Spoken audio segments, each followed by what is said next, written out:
Sorry, I wasn't recording. It'll probably be a little less exciting to be a live studio audience member for AP Review 17, because what I would like to do is, for those of people who can't be here today, is to actually just model all three of these problems for y'all, kind of do them. And so what can you as a live studio audience do? You can just work at your own pace and then check against me, because I'm going to be talking and working stuff out loud. Check against me. So you can start working now if you would like, and then check against me as I talk. Or you can interrupt with questions. That is fine as well as I work. Questions that you ask are going to be really useful for people playing along at home with questions they might have. All right. So I'm going to go ahead and start then. Let's take a look at this first problem. Is calculator okay? So if you have your calculator, that'll be good. Got mine right here. Handy dandy trusty TI-84 plus CE. Boom. Okay, let's see what we got here. Some of these problems might be familiar. I cycle in some old problems. I cycle in some new problems. We got a zoo. It sponsored a one-day contest to name a baby elephant. That's adorable. Zoo visitors deposited entries in a special box between noon and 8 p.m. The number of entries in the box. Afternoon is modeled by the differentiable function e of t. The values of e of t in hundreds of entries at various times are shown up here in the table above. Use the data in the table to approximate the rate. So I'm going to annotate, I see, okay, rate in my mind, I'm thinking derivative. Approximate the rate in hundreds of entries per hour at which entries are being deposited, time t equals 6. Show the computations that lead to your answer. All right. So for those of you who are playing along at home, you can like do this problem, then come back and check against me, or you can let me annotate out loud and work it with me.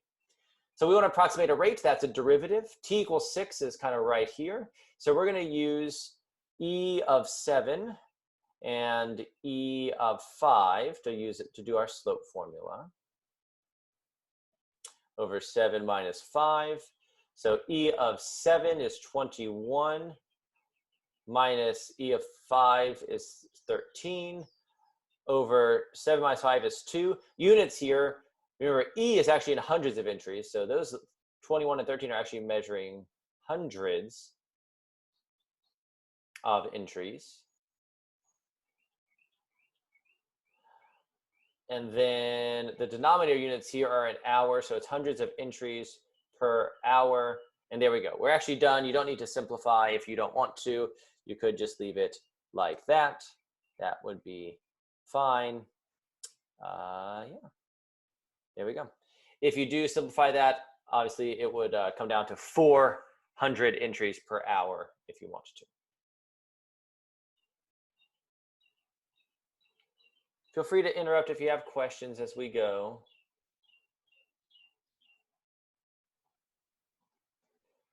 For those of you who are live studio audience, there are a few questions I will throw your way every once in a while. Just be ready. All right, part B. What does part B say? Part B says, well, let's use a trapezoidal sum then with 4 subintervals given by the table to approximate the value of 1/8, the integral from 0 to 8 of et dt, and using correct units, explain what that thing means. Okay, so let's just deal with the trapezoidal sum first. 1/8 from 0 to 8 of e of t dt is equal to, now remember, a trapezoidal sum approximates the integral. The 1/8 is separate. So I'm going to write 1/8. And then the trapezoidal sum is going to take care of that integral part. So let's do our trapezoidal sum. To do a trapezoidal sum, we look at the first interval. We add together our output values. That'll be 0 plus 4. We multiply it by the delta t, which was 2, from 0 to 2. And then we'll divide it by 2. It's always over 2. Plus, then we move on to our next interval, 2 to 5. 2 to 5, I add together the output values, 4 plus 13. 4 plus 13 times, let's see, the delta t here, 2 to 5 is 3 over 2. There we go. Plus my next interval was 5 to 7. 5 to 7, so I add together those output values, 13 plus 21. Times the delta t there, 5 to 7, that's a delta t of 2 over 2. Plus They told us 4 intervals, so I got one more. There we go. Add together the output values, 21 plus 23 times my delta t here, which is 1 over 2. There we go. Oh, I actually made a mistake. This is not equals, isn't it? It's an approximation. It's a trapezoidal approximation. There we go. So that's it. That's all we needed to do. And, or at least for that first sentence. And this one, you got 1 point for writing out your trapezoidal sum. This also counts as the approximation. If you just write it out like this, we don't have to simplify. If you do, it comes out to be, if you do put all this in your calculator, I'm not sure why you would, 10.687. Now let's think about what this means, because it says interpret the meaning of this. So 1 over 8 times the integral from 0 to 8 of e of t dt is, now I notice it's a fraction times an integral, so it's an average. So let's see, it's the average of whatever's on the inside of the integral. So it's the average entries, e is the entries, so it's the average entries in, what are the units for entries? Hundreds of entries, in hundreds of entries, because we always got to do units. We name what the thing is, it's average entries, and we name the units in hundreds of entries, right? Average number of entries in hundreds of entries in the box. Oop, I almost said in the boss, in the box. From, and then we always have to name our interval. For integrals, we name the interval. For derivatives, we name the time. So we say from 0 to 8 hours. And there we go. There's your last point. Okay. Let's take a look at part C. For live studio audience, be ready, because I have a question that's going to be coming your way here soon.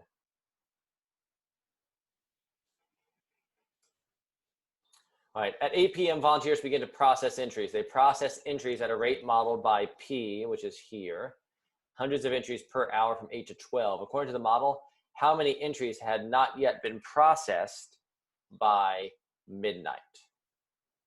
All right, so someone who's in the studio right now, what kind of problem is this starting to sound like now that we've covered before? What kinds of problems fall into sort of this category that we've seen? Accumulation. Accumulation. There you go. This does sound like accumulation. So if we need to figure out how many entries have not been processed, well, we have this box, right, that has entries in it, which is E of t. And then they start pulling entries out at a rate of P of t. That's a rate.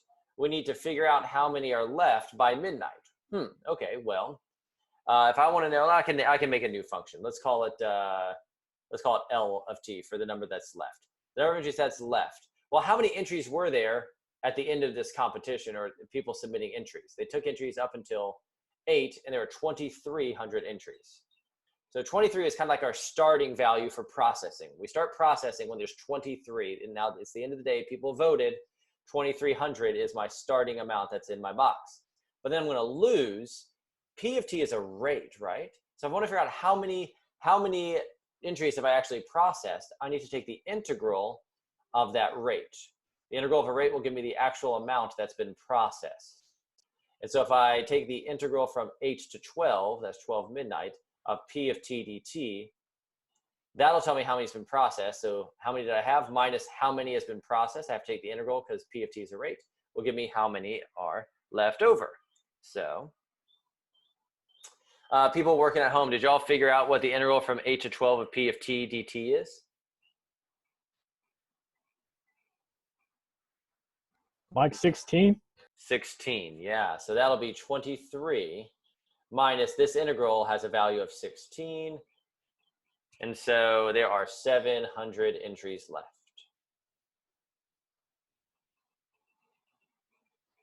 Again, not a question would be asked this year, presumably, although this one you could do by hand if you want to. It'd be nasty, but you could do it. And there you go. 700 entries are left at midnight. 2,300 started in there. Then we took out this amount, giving us 700 left. And part D. Part D, according to the model from part C, okay, according to the model from part C, at what times were the entries being processed the most quickly? Okay. Well, the model in part C is my P of T formula. They're being processed at this rate, right?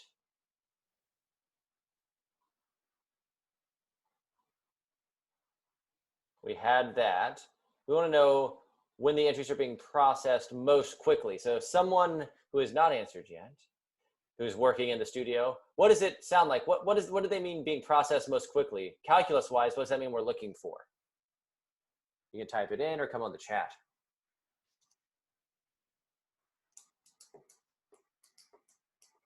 Derivative, so we will need a derivative, and it sounds like a maximum. All right, so let's combine those things. Being processed most quickly. So we want to figure out essentially process most quickly. Well, hey, wait a minute. This P of T is the rate at which they're being processed. When are they being processed most quickly? That sounds like a maximum. So to find a maximum, we need to do all of our absolute maximum stuff. We need to take care of our endpoints. Endpoints for processing are 8 and 12. Right, T equals 8 and T equals 12. Oh, that got really weird looking. T equals 8 and T equals 12. We also need the critical points, which is to what Quay had said. We need the derivative. The derivative of P of T will be 3T squared minus 60T plus 298. I could just do that real quick there, find that derivative by hand. Now here is my, my derivative. To find the critical points, I need to figure out where this derivative is 0 does not exist. It's a quadratic, so all I need to really worry about is when it's 0. This we would then type into our calculator. We could graph this function and figure out its zeros. Turns out its zeros are at T equals 9.1833503 and T equals, oh, wrong one. T equals 10.816497. So now I have all my candidate times, the starting time, the ending time, as well as the critical points of the thing I'm trying to maximize. So what do? I plug all those things in. I have to find P of 8. P of 8, it turns out, is 0. When I plug it in, P of 12, plug that in, turns out it's 8. I have to find P of, I want to call this T1 so I don't have to write out stuff out. So P of T1, it turns out, is 5.088. P of, I'm going to call this one T2. P of T2 is, when I plug in 10.816, I get 2.911.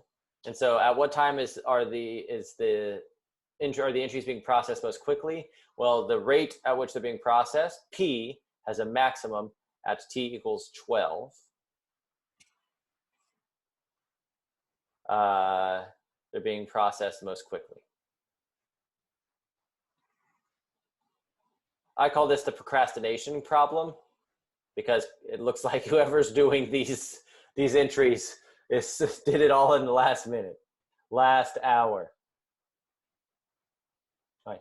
From the studio audience, any questions or thoughts about that first one?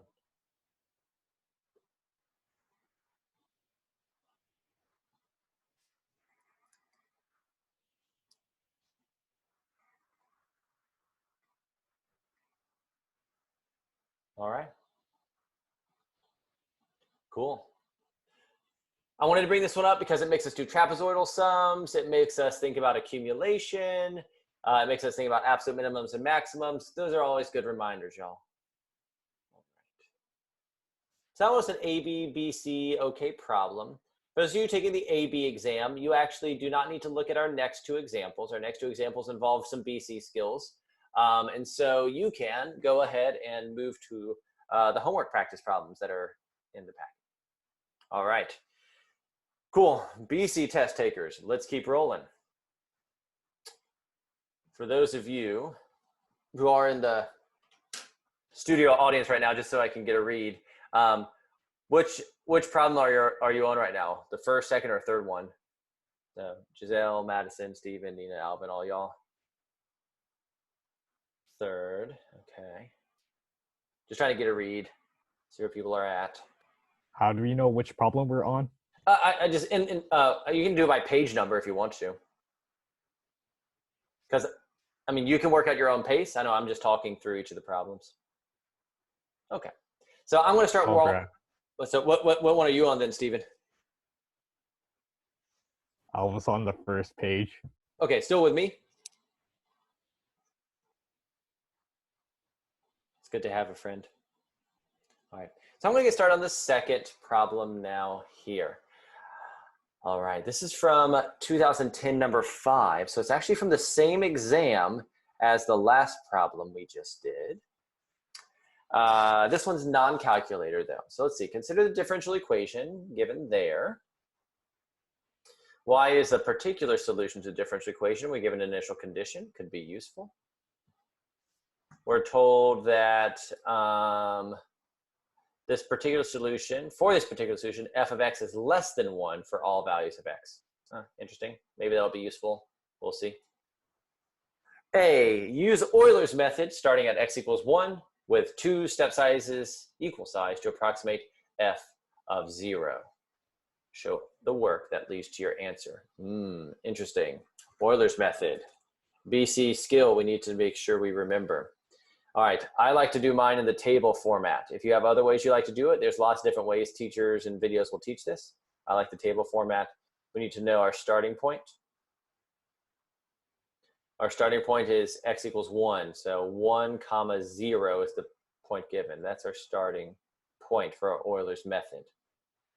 We also, for Euler's method, need to know what our delta x is. So we want to go from x equals 1 to approximate f of 0. So I want to go from x equals 1 to x equals 0 using 2 steps. So I want to go 2 steps from 1 to 0. That means I need to go minus half each time. How do I know that? Well, my ending point is 0. I'm starting at 1. I'm taking 2 steps. So negative half is how far I have to move each step. Okay. In other words, to back up from 1 to x equals 0, I would back up half if I'm doing 2 steps. Half twice gives me minus 1, and that'll take me back to 0. So delta x is actually going to be negative in this case. What else do I need for Euler's method? I need to know my dy dx at my point I'm starting at. Then I need to figure out my delta y. How much is my y value going to change? That's going to be equal to my dy dx times whatever my delta x is. So in other words, if I find my slope, multiply my slope by how far my x value moved, that'll tell me how far y moved. And then I'll get a new point. That is x plus my delta x, comma y plus my delta y. Okay, so let's do it. Here's my starting point. Delta x is negative half, dy dx. So I go up and I plug in my point into dy dx. The only thing it'll take is a y value. So my y value is 0. 1 minus 0, give me 1. To get my delta y, I take my dy dx, which is 1, multiply it by negative half. So my delta y is negative half. Convenient. And so I can come in here and say, okay, x plus delta x.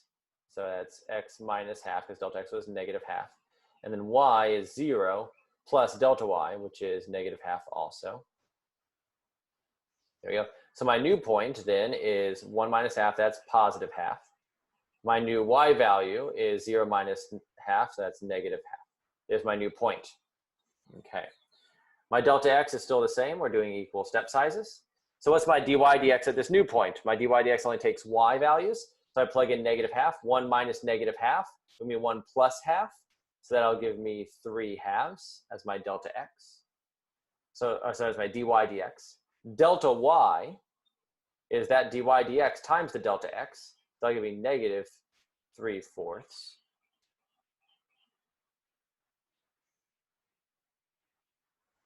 All right, negative 3/4. And then I'm going to come over here then and add my stuff. So I take my old x value, add the delta x. So half minus half gives me 0. My y value, I take my old y value, I add my new y value. So negative half plus negative 3/4. You don't have to simplify. We actually just leave it like that. So what I just figure out that f of 0 is going to be approximately negative half minus 3/4. If you simplify that, what's that? Negative 5/4, I guess? Yeah, negative 5/4.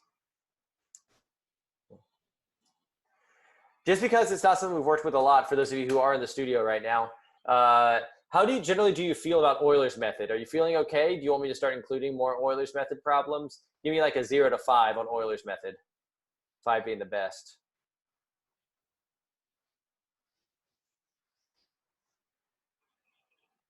I think I feel pretty good. All right. So the fractions, adding the fraction stuff, yeah. Good thing is you don't really have to simplify. Okay, cool. All right, very good. Euler's method, good old Euler's method. Okay, that's fair. Slightly above half, Alvin. All right, let's move on to part B then.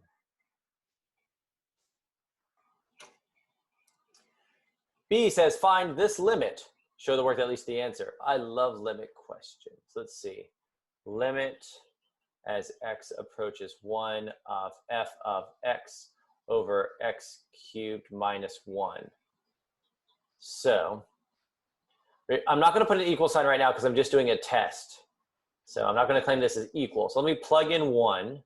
That would be f of 1 over 1 minus 1. And that's going to, notice I'm doing arrows here. I'm not claiming things are equal. F of 1 is 0 over 0. So I'm going to let the reader know I know this is a L'Hopital's rule question. Notice I use the arrows because this doesn't equal 0 over 0. It gives us 0 over 0. So I'm just going to make it really clear. Make it really clear that L'Hopital's rule is going to be in play here.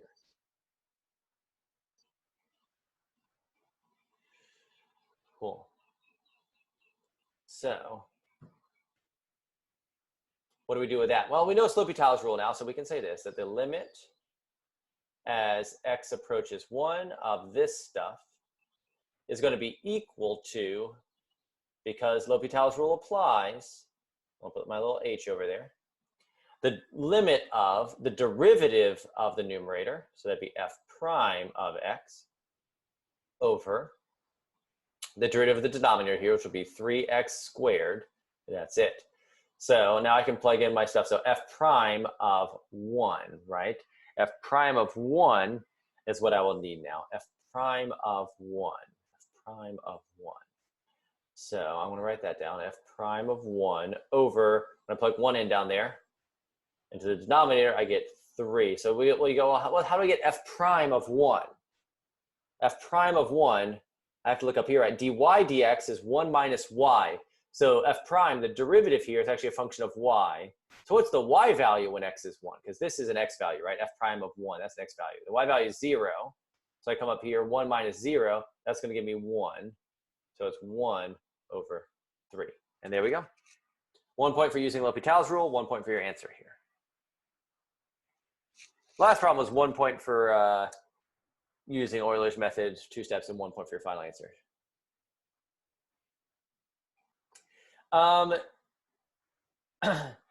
So generally speaking, Giselle, to your question, yes. Some years they have been picky about actually grading L'Hopital's rule, and actually, like, on the rubric, sometimes it literally said, like, must show blank. Some years they haven't. So my recommendation is just do this real quick, just to show them you know what's going on, because some years it actually has been a graded, something that they've graded.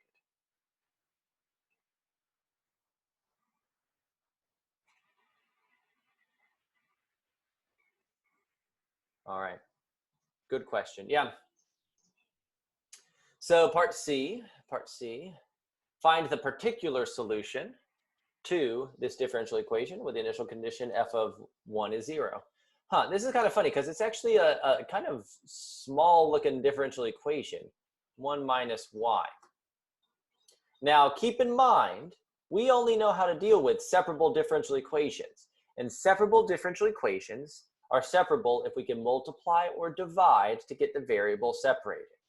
So I can't just add y to the other side, because then you end up with dy dx plus y. dy dx, we need things to be multiplied or divided. So I actually need to move this whole thing, 1 minus y, let's treat it as a whole term, to the left. So to move it to the left, let me divide 1 minus y to the left. That'll give me dy dx equals, when I divided the right-hand side by 1 minus y, I get 1. In other words, 1 over 1 minus y dy equals dx. Now, I chose this problem specifically because there's a mistake that people make, a very common mistake in the next step, which is taking that antiderivative, taking that integral. So when I take that integral, I need to be careful about something. Someone in the chatter can come over microphone. What do we need to be careful about for this integral here? Anything that people miss? A negative y. Yes. This negative y is going to be really important because remember, the antiderivative of 1 over y is natural log of the absolute value of y. But this has a negative sign in front of it. So we're going to need to sort of chain rule this kind of thing. So the antiderivative of this would be natural log of the absolute value of 1 minus y. But the derivative of this inside part is negative 1. So I need to divide by the derivative of the inside, like we do when we're taking antiderivative. So divide by the derivative of the inside. The derivative of the inside is negative 1. So I divide by negative 1 and makes it negative, because it's not just a simple 1 over y situation. Equals the antiderivative of, this is like 1 dx. So the antiderivative, what would give me just 1? Well, x would be the antiderivative there. All right. Let's go ahead and move the negative sign to the other side. Natural log of the absolute value of 1 minus y equals negative x. When we have natural logs on the left side, it's often good to exponentiate. Oh my gosh, I forgot my plus c. Holy cow. So multiply through everything by negative 1 there. This negative sign in front of c won't ultimately matter, but I'm just doing it. The e, we're going to exponentiate to get rid of the natural log. Remember, if we get rid of the natural log, we can also get rid of the absolute value, as long as we take that e to the stuff and make it a constant in front. E to the negative x minus c is the same thing as e to negative x plus e to the negative c. E to the negative c is just some constant, so there we go. All right. Then we need to finish doing some work here. We can plug in, yes, I forgot my plus c, rough times. All right, let's see. Our initial condition is 1 comma 0. So I sub in 0. When I sub in 0, y is 1. This gets really interesting because, well, wait a minute. If x is 0, that's e to the 0. When y is 1, that gives us 0 equals e to the 0. 0 equals k. So it turns out k is just 0. That's convenient. And so 1 minus y. Oh, wait a minute. Sorry. Wait a minute.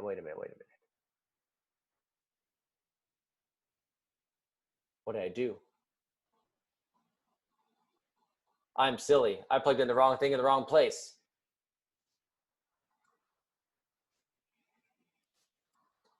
X is 1. Y is 0. That'll be better. So y is 0. So 1 minus 0 is 1 equals k. E to the x is 1. So that's e to the negative 1. Right? E to the negative 1. So I need to divide that to this side. So that'll give me 1 over e to the negative 1 equals k, right? There we go. That's k.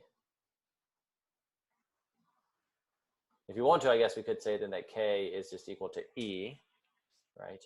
K is just equal to e, because 1 over e to the negative 1, I could flip it to the numerator. Now I have my right thing. So 1 minus y, k is just equal to e times e to the negative x. So what can I do? Lots of things I could do. We could do negative y is equal to e times e to the negative x minus 1, and then multiply everything through by a negative sign. So that'd be negative e times e to the negative x plus 1 to finish out.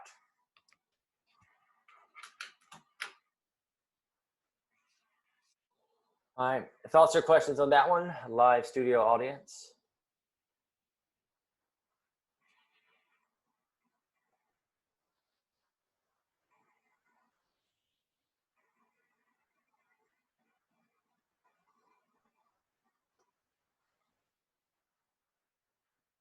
All right.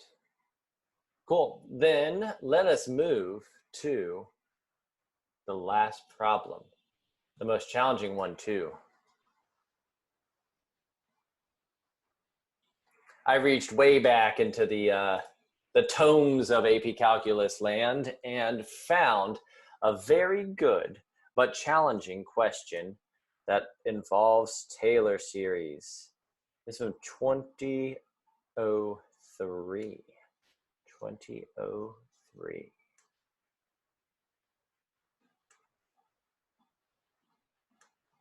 Nope. All right.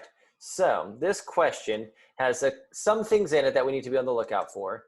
Some things are actually I want to talk about because y'all can handle them, and we have talked about them, but are not necessarily going to be something that's on the test this year. So let's just see what we have. Function f has a Taylor series about x equals 2 that converges for all x in the interval of convergence. The nth derivative of f at x equals 2. Okay, so they're already talking to me about Taylor series and stuff like that, so I need to be on the lookout. I know to build a Taylor series, I need to know stuff about the derivative. So I'm going to pay close attention here. So Taylor series about x equals 2, and we know the nth derivative of f at 2 is given by this formula for n is greater than or equal to 1. So that's starting at the first derivative, and beyond, the derivative at 2 is whatever this formula is. We know that f of 2 is 1. Okay. A. Write the first 4 terms in the general term for the Taylor series of f about x equals 2. So I need to do my Taylor series for f, first 4 terms and general term. We've seen lots of problems like this now at this point. So let's see. To write a Taylor series, I would need to know f of 2. I need to know my nth derivatives of f at 2 up to the 4th. Well, we'll see. First 4 terms, so third derivative. The 0th derivative, f of 2, is 1. I do know that. What about f prime of 2?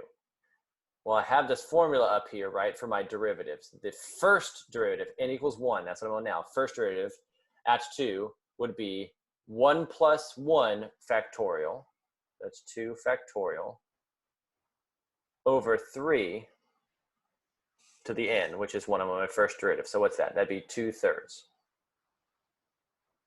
Now I need my second derivative. To write a Taylor series, I need all these different derivatives. Second derivative. So n is 2. 2 plus 1 factorial. That's 3 factorial over 3 squared. So 3 factorial is 6. 3 times 2 times 1 over 3 squared. That's 9. So this is 2/3. Interesting.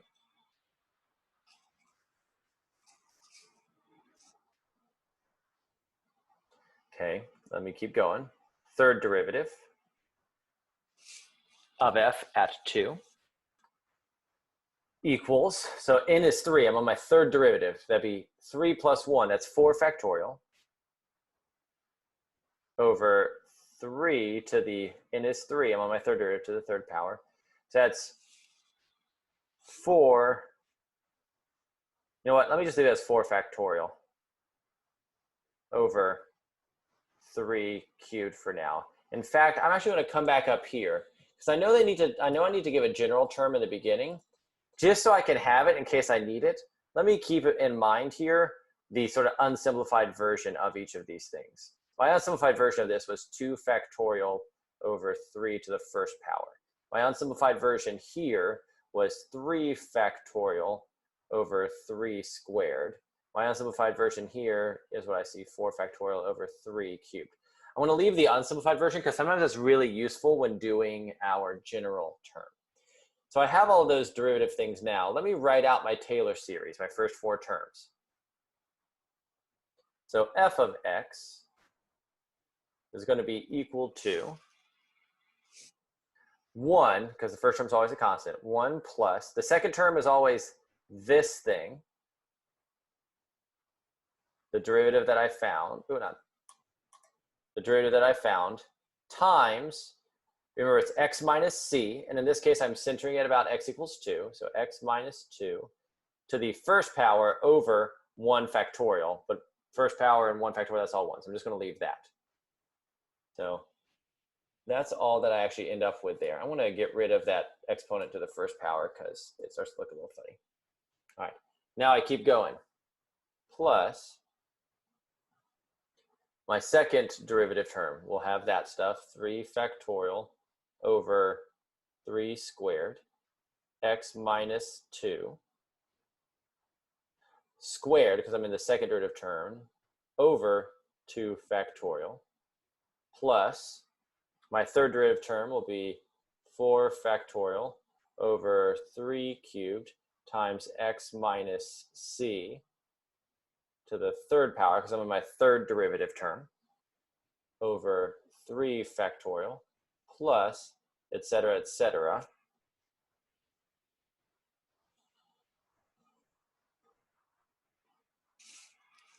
I want to kind of leave that for now. Let me clean this up then, and then we'll talk about the general term. So f of x is going to be equal to, I'll write it down lower so we have some space.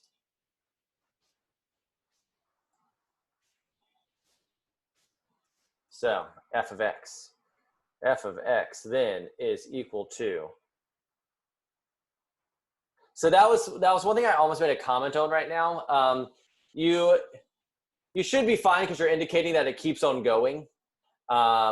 You would be wrong if you put equals and then did not include your dot dot dots. If you just said f of x equals these first 4 terms, that's not true.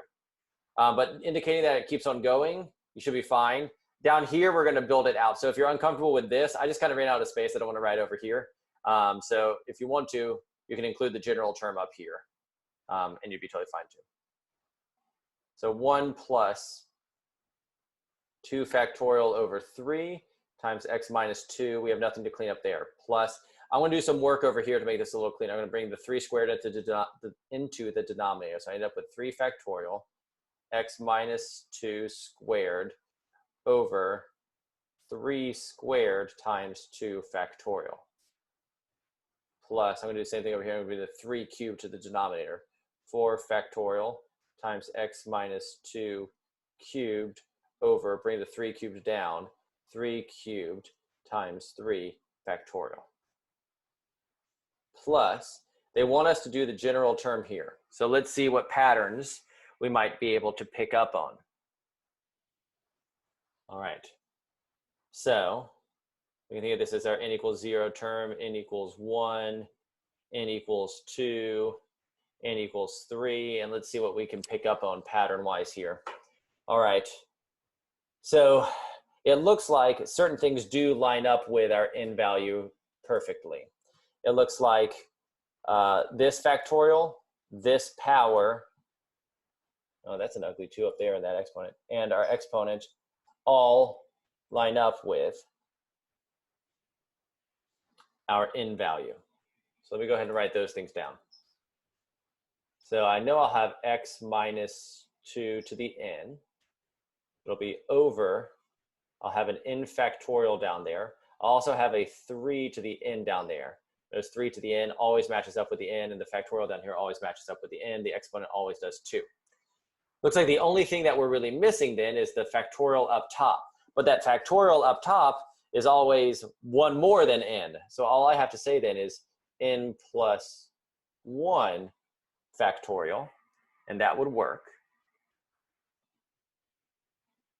plus dot, dot, dot.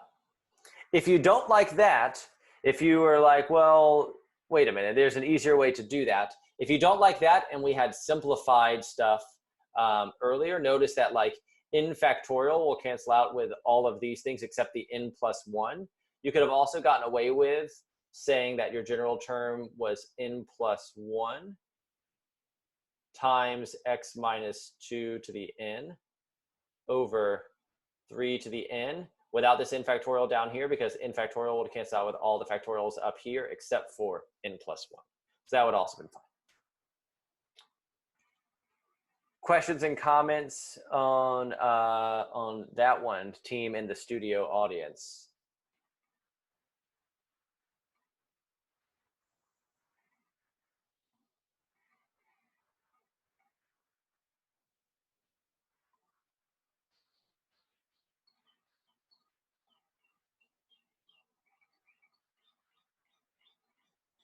Anything?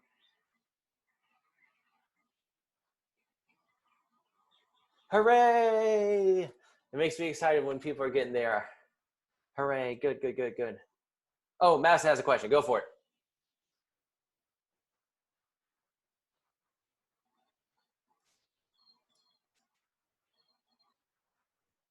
So you will actually almost never need to write out a sigma sum. If I actually cannot remember a question when they've asked you to write in sigma notation the thing.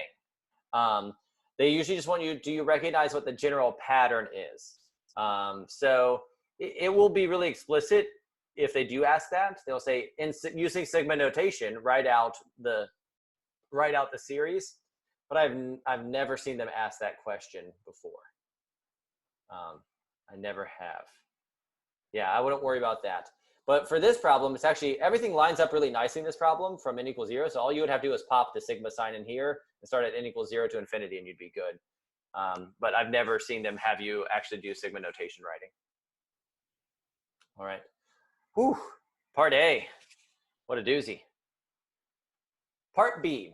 Now, part B is the thing that you don't really have to worry about for this year because radius of convergence is not something that you have to worry about on the AP exam. But I like this question a lot, so we're going to do it because we've already actually done problems like it before. So B says, find the radius of convergence of this Taylor series for x equals 2 and show the work that leads to your answer. So going to Madison's question, if I wanted to, I could have written out this series, this Taylor series, like this. I'm going to use the simplified version of it where I canceled out the factorials. So we could have written out this series like this, right? N plus 1 times x plus 2 to the n over, what was it, 3 to the n, I believe is what we had. Yeah. So this was our series. I simplified it down, canceling out the factorial stuff. So this is our series. Now, if we want this series to converge, there's kind of two ways we can do that, right? One, if it's a geometric series, we know geometric series converge if the absolute value of r is less than 1. Studio audience, does this look like a geometric series per se?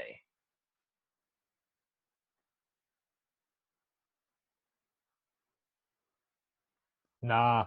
No, it doesn't look like a geometric series. We got this extra n plus 1 stuff. It's close if there weren't this n plus 1 stuff, but there is. So it's not geometric. So the only other way that we really have to determine a radius of convergence is using the ratio test, because the ratio test forces a limit to be less than some value. So for radius of convergence, the ratio test is one of our go-to things. So we can actually do the ratio test here. The limit and the ratio test is on the exam. So we can say the limit as n goes to infinity. The ratio test says I will take, just as a reminder, the limit as n goes to infinity of a sub n plus 1 over a sub n. All right, so a sub n plus 1, I look for all my n's and replace them with n plus 1. So that'll be n plus 1 plus 1, so n plus 2 times x plus 2 to the n plus 1 over 3 to the n plus 1. Then I would divide by a sub n, which is right here, but dividing by it, same thing as multiplying by its reciprocal. That'd be 3 to the n over n plus 1 times x plus 2 to the n. Now, here's the good stuff, right? Ratio test, nice things happen because things cancel out. 3 to the n will cancel out with 3 to the n, but will leave us down here with a 3 to the, there will still be a 3 to the first power left over. N plus 1, n plus 2, that won't cancel out. X plus 2 to the n, that will cancel out with this x plus 2 to the n, but there will be an x plus 2 to the first power still left up top. So let's consolidate all that stuff. The limit as n approaches infinity of the absolute value of n plus 2 was still alive. Up in the numerator, I still had an x plus 2 to the first power. 3n died with that 3n, but it left us with a 3 to the first power up top, or I mean underneath, 3 to the first power, and then an n plus 1 down there as well. All right. So we now need to figure out the limit as n goes to infinity. So let's think. Well, as n goes to infinity, I see an n here, I see an n here. They're the same power.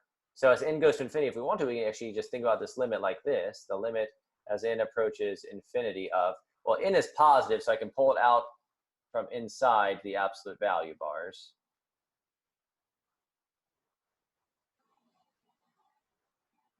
We can do that because n is going to infinity. N will be positive, so that doesn't matter. Hey, what happens to n plus 1, or sorry, n plus 2 over n plus 1 as n goes to infinity? Well, n over n wins, and that goes to 1, so that goes away. And all we have left over with, then, is the absolute value of x plus 2 over 3.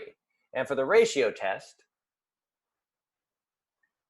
for the series to converge, well, the radius of convergence, for this series to converge using the ratio test, studio audience, what do we need our limit to be compared to?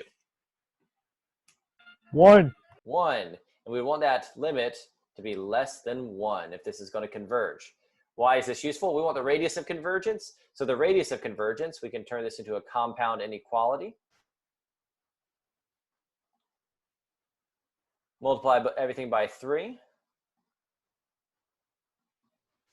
Actually, yeah, that's all we need to do. Multiply everything by 3. Sorry about that. Multiply everything by 3. And we now will have, actually, we don't even need to do that. The easiest way actually to see the radius of convergence, we can do it that way, but it's even easier. The radius of convergence, probably the easiest thing to do is just multiply 3 out of here, because 3 is positive. So the absolute value of x plus 2 is going to be less than 3. So our radius of convergence is 3. It's going to be 3 on either side of this centered thing here. So our radius is 3. Easiest way to tell radius of convergence is when you have absolute value less than blah. So there we go. You got 1 point for setting up the ratio, 1 point for your limit, and 1 point for applying the ratio test to conclude the radius of convergence is 3. Again, radius of convergence not on the exam this year, but ratio test is. All right, let's keep on moving. C says, let G be the function satisfying G of 2 is 3, G prime, looks like we got more derivatives, right? The first 4 terms for and the general term. All right, Nina, some more practice for the Taylor series for G about x equals 2. Okay, let's do it. We want to set up for G, so Taylor series for G, that means we would need G of 2. G of 2 we know is 3, they gave that to us. Now we need G prime of 2. Well, G prime of 2 is F of 2. Do we know what F of 2 is? F of 2 was 1. We had it up here. Okay, that means we need G double prime. How many terms do we want first? 4 terms. G double prime of 2.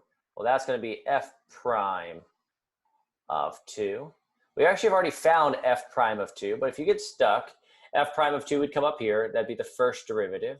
The first derivative of F, that'd be n is 1, is 1 plus 1. That'd be 2 factorial over 3 to the n, or sorry, 3 to the 1. That's already the first derivative we found in part A. And our third derivative is going to be the second derivative. Third derivative of G is the second derivative of F, which is going to be equal to, so I'm going to plug in F double prime. We did that in part A, or you can come up here. That'd be F double prime. N is 2. That's 2 plus 1. That's 3 factorial. Over n is 2. I'm in the second derivative of F, so 3 squared. So there we go. So that means G of x is going to be equal to my constant. It's always a constant first. Plus 1 times x minus 2, because my c value, I'm centering it at 2. X minus 2 to the first power over 1 factorial. Plus 2 factorial over 3. X minus 2 squared, because I'm in the second derivative. I'm going to combine my denominators here, because remember, it'd be over 2 factorial.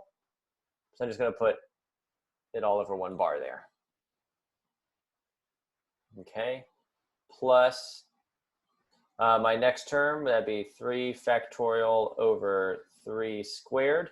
That'd be x minus 2 cubed, because I'm in my third derivative spot here. That'd be all over 3 factorial.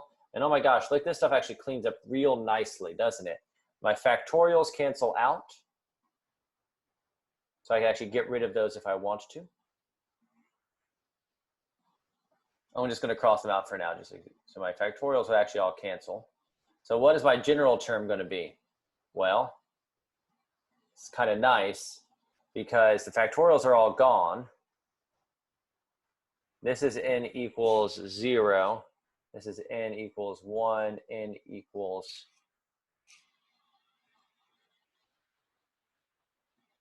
2, yeah. N equals 3. So we could do this, right? How are these things all connected? Well, I have x minus 2 to the n over, the factorials canceled out. So my n value, look down here, 3 squared, that's 1 less than my n value. 3 to the first power, that's 1 less than that n value. So I could say 3 to the n minus 1 would work. And there would be a general rule here. Please don't leave a problem with crossed out marks like that. Then you should go back in here and neaten it up. Please don't leave an answer with stuff crossed out. Questions on that one?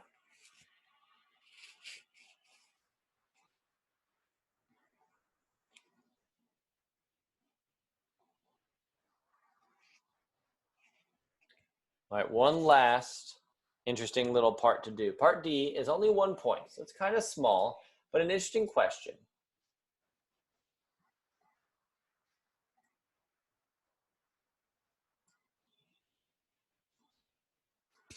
There are several ways you could approach this. We want to know, does the Taylor series for G converge at x equals -2? Well, one thing that we could do then, if this is our series,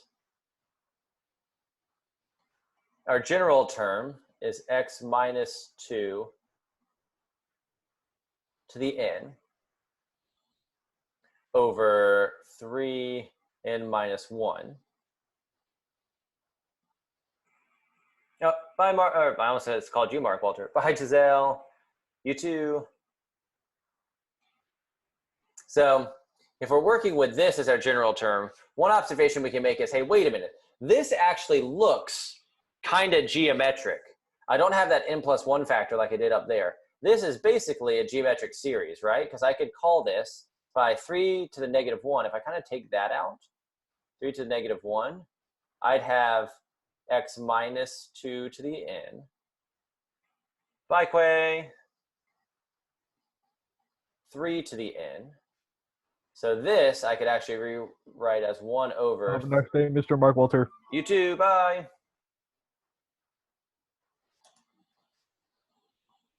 Times x minus 2 over 3 to the n. Now look at this, right? Doing this kind of rewriting, I have a geometric series now, don't I? This is like my initial term. This is my r value here. I have a geometric series. It's a r to the n.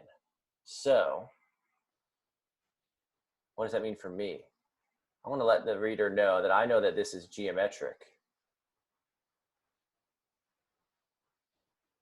It's a geometric series. And they're asking me, hey, does this thing converge when x is -2? Does this thing converge when x is -2? Several ways we could do this. One, we could simply plug in -2. What would that give me? Well, if I plug in -2, 1 over 3 to the -1, that would give me 3 times, when x is -2, you'd have -4 over 3 to the n. So I'll ask you, since Nina, Madison, and Alvin are around. No worries, Madison. Is this series going to converge when x is -2?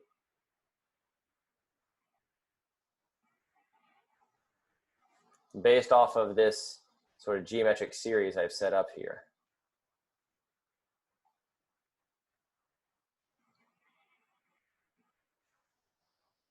It will not, right? Because when x is -2, our r value here, the absolute value of -4/3, is greater than or equal to 1. So G will not converge when X equals -2. There we go. Thoughts or questions to wrap up?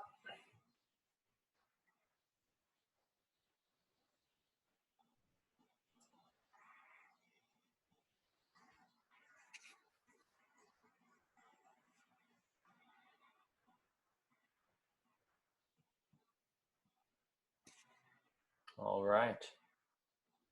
Well, I thank y'all for being here. I hope that it was useful to see these things modeled.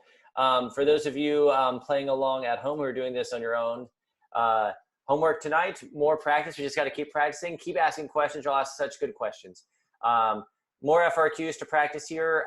There's an AB only one and one that's shared by AB, BC people. Some of them, again, I am recycling some. I'm also giving some new ones. But AB test takers take the first 2. BC test takers, you got to do the last 3 that are on here. Some good questions. Be on the lookout. And as usual, score, email me your work, and do your score report. All right. Take care, everyone.